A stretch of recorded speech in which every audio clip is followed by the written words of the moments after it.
Hey guys, how's it going? How to delete inventory items on Roblox. So first of all, go to the Roblox website and log into your account. Click on the avatar option in the menu and then click on the inventory tab.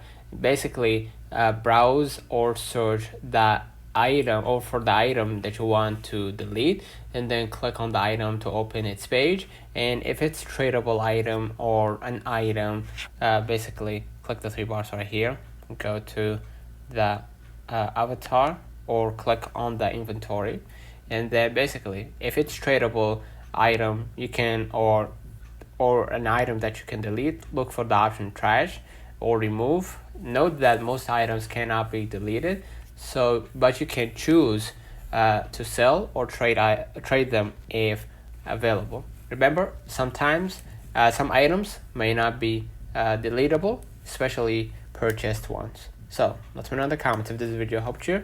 Don't forget to like and subscribe, and thank you for watching.